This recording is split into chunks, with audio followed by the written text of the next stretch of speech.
여러분 안녕하셨습니까? 욥기 오늘 욥기 26장 말씀을 보도록 하겠습니다. 욥기 26장 1절부터 봅니다. 욥이 대답하여 이르되 내가 힘없는 자를 참 잘도 도와주는구나. 기력 없는 팔을 참 잘도 구원하여 주는구나. 지혜 없는 자를 참 잘도 가르치는구나. 큰 지식을 참 잘도 자랑하는구나. 내가 누구를 향하여 말하느냐? 누구의 정신이 내게서 나왔느냐? 죽은 자의 영들이 물밑에서 떨며 물에서 사는 것들도 그러하도다. 하나님 앞에서는 수월도 벗은 몸으로 드러나며 멸망도 가림이 없음이라. 그는 북쪽을 허공에 펴시며 땅을 아무것도 없는 곳에 매다시며 물을 빽빽한 구름에 쌓으시나 그 밑에 구름이 찢어지지 아니하니라. 그는 보름달을 가리시고 자기의 구름을 그 위에 펴시며 수면을 경계를 그으시니 빛과 어둠이 함께 끝나는 곳이라. 그가 꾸짖으신즉 하늘이 기둥이 흔들리며 놀라느니라. 그는 능력으로 바다를 잔잔하게 하시며 지혜로 라합을 깨뜨리시며 그의 입김으로 하늘을 맑게 하시고 손으로 날렵한 뱀을 무찌르시나니 보라, 이런 것들은 그의 행사의 단편일 뿐이요 우리가 그에게서 들은 것도 속삭이는 소리일 뿐이니 그의 큰 능력의 우레소리를 누가 능히 헤아리랴. 아멘. 자, 이제 욥기 26장에서 욥은 자신의 발언이 바로 앞에서 자신을 공격했던 빌닷을 겨냥하고 있다는 사실을 분명하게 보여줍니다. 욥은 빌닷이 사실 실제적인 도움을 하나도 주지 못했고 어떠한 통찰도 보여주지 못했으며 하나님의 영감을 분명하게 드러내지도 못했다. 이렇게 지금 비난하고 있는 것이 욥은 그의 주장을 무력한 것으로 또 그의 조언을 꾸며낸 것으로 이렇게 평가를 합니다. 서로 이제 싸움이 갈 때까지 간 거라고 볼 수가 있어요. 먼저 2절에서 그는 빌닷이 힘없는 자와 기력 없는 팔 이렇게 표현했잖아요. 자기에 대해서. 그런 자신을 참도 잘 도와주고 구원해 줬다. 이게 비꼬는 거예요. 지금 비꼬는 거. 또 3절에서 빌닷이 지혜 없는 자인 자신을 참 잘 가르쳤고 큰 지식을 참 잘도 자랑했다. 비난하고 있죠. 욥의 이러한 발언은 반어적인 표현이에요. 다 반어적인 표현이에요. 빌닷이 사실상 고통에 시달리고 있는 욥을 전혀 도와주지 못했고 새롭게 가르쳐 준 것도 하나도 없다. 이렇게 지적하는 것입니다. 4절에 결정적인 비난이 나옵니다. 욥은 빌닷이 대체 누구를 향해 발언을 했는지도 나는 모르겠다. 이게 무슨 소리냐 하는 거예요. 빌닷은 욥을 겨냥해서 말을 한다고 했겠지만 욥에게는 그 말이 자신과 아무 상관도 없는 것으로 여겨졌기 때문이다 하는 것이죠. 그래서 이렇게까지 얘기합니다. 도대체 누구로부터 영감을 받아서 그런 말을 했는지도 모르겠다. 그렇게 표현하는 거예요. 지금 욥은 충고도 받는 것이 없고 위로도 받는 것이 없고 그런 정말 힘든 상태라고 말할 수 있는 것이죠. 빌닷은 욥의 처한 상황을 생각하지 않은 것이죠. 함부로 말한 거죠. 우리 25장 말미 6절에서 구더기 같은 사람, 벌레 같은 인생 이런 표현 봤잖아요. 차마 입에 담을 수 없는 그런 폭언이거든요. 이런 말이 어떻게 권면이라고 위로라고 할 수 있고 어떻게 하나님에게로부터 나왔다 이렇게 말할 수 있겠는가 하는 거죠. 이처럼 고난당하는 사람의 처지를 전혀 생각하지 않는 권면은 아무런 도움을 주지 못한다 하는 것이죠. 예수님은 상한 갈대를 꺾지 않으시며 꺼져가는 심지를 끄지 아니하시는 분이라고 했어요. 진정한 도움은 정죄가 아니라 이해와 배려에서 나오는 것이다 하는 거죠. 우리는 그러므로 섣부른 권면으로 형제의 마음을 더 아프게 해서는 안 될 것입니다. 여러분, 우리는 다 몰라요. 상대방에 대해서. 항상 이유가 있겠지. 그걸 생각해야 돼요. 너무 서둘러. 너무 급해. 형편이 있고 다 처지가 있는 거예요. 나 보기에를 먼저 생각하면 안 된다. 그런 말씀입니다.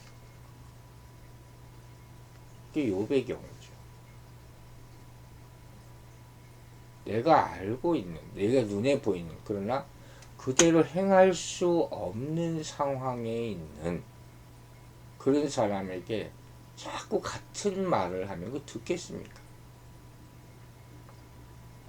이게 상처가 될 수가 있는 거예요. 나약한 데가 있어요. 그걸 자꾸 찔러.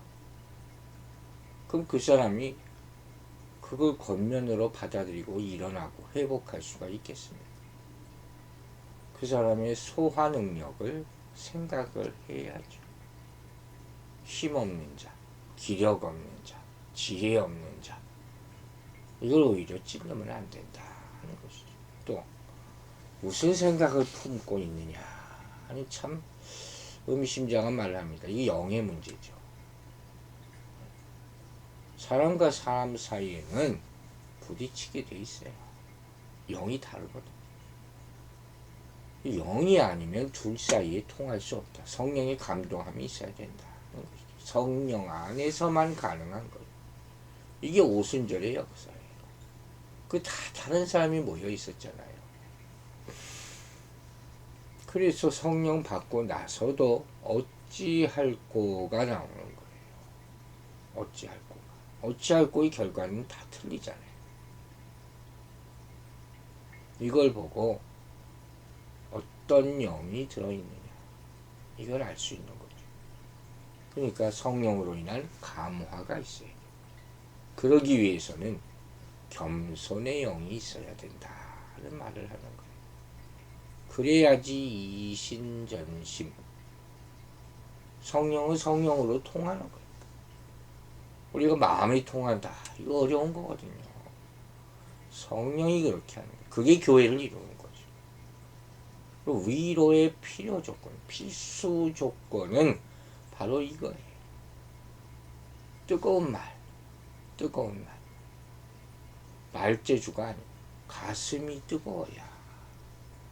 이걸 억지로 안 되는 거예요. 자고로 너무 똑똑한 부모들이 아이를 잘 못 가르친단 말이 있어요. 배운 게 없어도 어떻게 가르치라는 겁니까? 눈물로 가르치라. 기도로 가르치라. 이걸 알아야 돼요. 자, 이제 5절부터 욥은 자신과 세 친구 사이의 대화를 주관하고 있죠. 지배하고 있었던 이 죄의 문제, 고통의 문제에서 하나님께로, 우주 만물의 창조주이신 하나님께로 초점을 바꿉니다. 바로 앞에서 빌닷은 하나님의 위대하심과 인간의 보잘것없음을 비교하면서 욥에 대한 반론을 주장했습니다. 하지만 욥은 이와 달리 하나님의 위대하심이야말로 인간에게 진정한 경외감을 불러일으키는 것이다 능력이죠.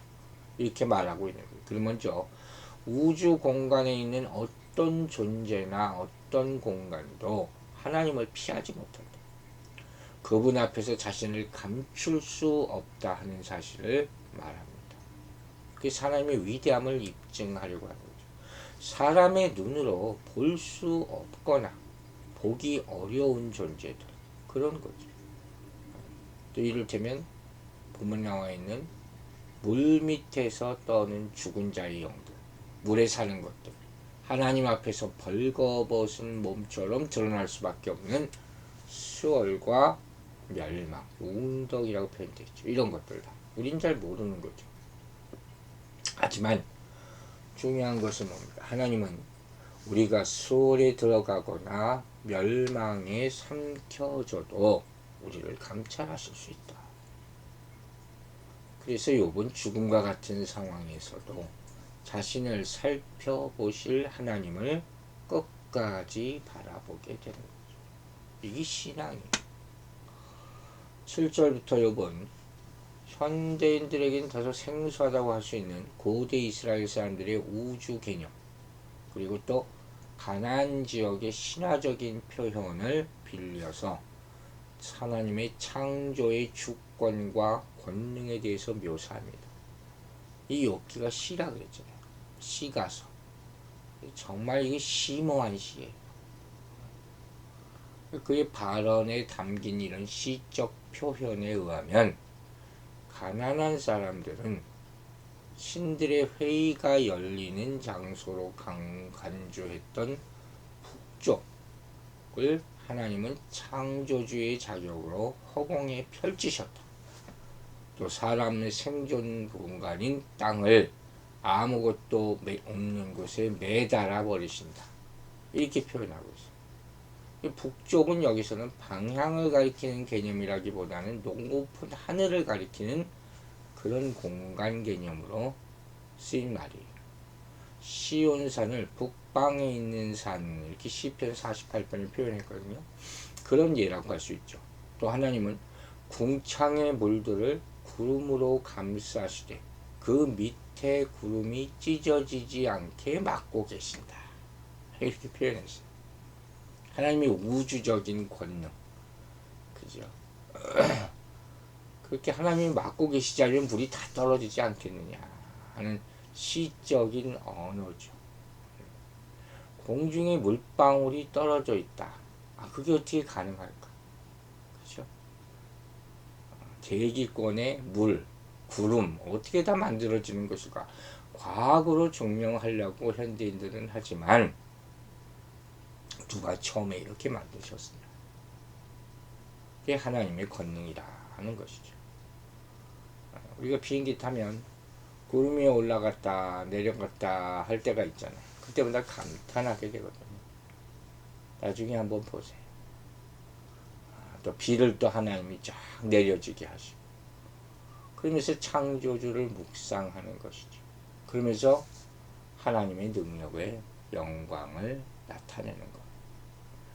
이렇게 창조주인 하나님의 우주적인 권능은 그분의 신비로운 세계 통치 방식에서도 드러납니다. 그 대표적인 예로 하늘에 떠 있는 달의 변화. 이걸 다양한 언어로 또 표현했어요. 하나님은 보름달의 얼굴을 가리시는 분이요, 구름으로 그 위에 펴시는 분이다. 또 하나님은 수면의 경계를 그으시고 물과 하늘이 만나는 지평선을 빛과 어둠이 함께 끝나는 곳으로 만드신다. 이 새벽녘의 지평선으로 해가 뜨면서 어둠이 끝나고 빛이 시작되거나, 아니면 저녁의 지평선으로 해가 지면서 빛이 끝나고 어둠이 시작되지 않습니까? 이 모습을 이렇게 시적으로 표현한 거죠. 수면의 경계를 그으셨다. 또 하늘을 떠받치고 있는 우람한 기둥조차도 하나님이 꾸짖으시는 말씀에 흔들리며 놀란다. 11절 말합니다. 하늘을 떠받치는 기둥이 있다는 거예요. 하나님의 지혜와 권능이 세상을 통치한다 하는 그런 표현이죠. 이렇게 욥은 피조 세계 전체에 대한 하나님의 권세를 놀라운 시적 언어들로 나타내고 있어요. 하나님의 능력, 바다를 잔잔케 하시고 지혜로 혼돈의 괴물 라합을 깨뜨리시고 입김으로 하늘을 맑게 하시고 손으로 날렵한 뱀을 무찌르신다. 하늘과 땅을 비롯한 우주 만물을 창조하신 하나님이 바다를 다스리시고 혼돈의 괴물 라합을 깨뜨리심으로 백성을 구원하셨다. 이 말은 시편 89편에도 나오죠. 이런 것을 통해서 욥이 제시하는 것들은 뭐냐? 하나님의 위대하심을 증거하는 것이. 그러나 이것도 일부의 지극히 시작에 불과하다. 그의 행사의 단편일 뿐이요. 14절에 이렇게 나와 있어요. 훨씬 더 많다는 거죠. 우리가 보지 못하는 것들 더 많다. 이렇게 욥은 38장부터 41장에 있는 하나님의 질문을 예고하는 듯한 어조로 하나님의 길이 인간 인식의 저 너머에 있는 것이다 하고 묘사하는 거예요. 여러분, 내가 아는 것이 전부가 아니죠. 그죠? 하나님의 위대하심을 우리가 어떻게 다 합니까? 우리 고민의 이유는 이 위대하심을 완전히 믿지 못한다는 거기에 있는 거죠. 작은 일 하나 벌어지는 것 가지고 쉽게 판단해서는 안 된다는 말씀이에요. 우리 조개 껍질로 바닷물을 퍼담을 수가 있겠습니까? 속단하지 말아요. 그리고 하나님의 위대하심을 먼저 인정해야 돼요. 그래야지 마음도 커지고 시야도 커지는 거예요. 욥과 친구들이 지금 이해하지 못한다 하는 것이 많잖아요. 그 말은 그들이 제한된 공간 가운데 계속 머물러 있다 하는 것을 반증하는 거죠. 그들이 단편적으로 알고 있는 것들을 뭐라고 표현해요? 속삭이는 소리다. 그런데 그들이 다 알지 못하는 하나님의 무한한 권능과 신비로움은 우레소리 이렇게 표현했어요. 속삭이는 소리와 우레소리는 엄청 큰 차이예요. 그러므로 우리는 안다고 함부로 얘기하지도 말아야 하고 하나님에 대해서 의심하지도 말아야 한다는 것입니다. 하나님은 이와 같은 광대한 분이시기에 욥은 자신에게 찾아오는 혼돈도 하나님이 곧 제압하시고 다시 회복해 시켜 주실 것이라는 소망을 가지고 있습니다. 우리는 비록 그 크신 능력과 지혜를 다 알 수는 없지만 하나님 분명히 현재의 혼돈을 다 정복하시고 만물을 회복시키실 것을 믿어야 할 것입니다. 그러므로 우리는 풍랑이 있는 바다에서도 주님이 평안하게 주무셨던 것과 같이 평강을 누려야 된다 하는 말씀입니다. 지금은 다 몰라요. 하지만 주님 앞에 가면 다 알게 될 것입니다. 어떤 말이든 지금은 몰라도 그때는 알게 될 것입니다. 기도하겠습니다. 하나님 아버지, 우리가 사는 것, 제한되어 있는 곳, 우리가 생각도 제한되어 있는 마음, 모든 보는 것 제한되어 있는 것 뿐입니다. 우리 앞에 벌어지고 있는 이 모든 안타까운 일들, 그것도 하나님은 다 아시고 결국에 가서는 해결해 주실 줄로 믿습니다. 한 주간 사는 동안 우리 마음에 안 든 것이 또 많았습니다. 우리 부족한 지식으로 해결하려 했으나 그 마음대로 되지 않았음을 고백합니다. 내가 이렇게 안 해야지 하고 살았지만 또 순간순간 내 안에 있는 악한 것이 튀어나와서 마음의 평화를 깨뜨린 것도 있었습니다. 아쉬운 것도 많고 안타까운 것도 많습니다. 이 시간 잠깐 동안 주님 앞에 이 모든 나의 부족함을 내려놓고 광대하신 하나님의 능력에 의지하고자 하오니 그 순간 주님께서 나타나셔서 해결하여 주실 줄로 믿습니다. 아버지 하나님, 우리 인생이 참 우리 마음대로 되지 않지만 하나님의 뜻 안에 있다면 그것이 옳은 것인 줄로 믿게 하여 주시옵소서. 그것이 하나님의 뜻 가운데 있는 것이라면 내 뜻대로 되지 않은 것이 오히려 다행이라는 사실을 깨달아 알게 하여 주시옵소서. 우리 성도들 눈동자와 같이 지켜주시고 이제 벌써 내일이 주일이 됩니다. 오늘 하루 평안 가운데 안식 누리고 준비하게 하여 주셔서 다 모여 주님 앞에 영광된 예배 드릴 수 있도록 도와주시옵소서. 감사드리며 예수 그리스도의 이름으로 기도했습니다.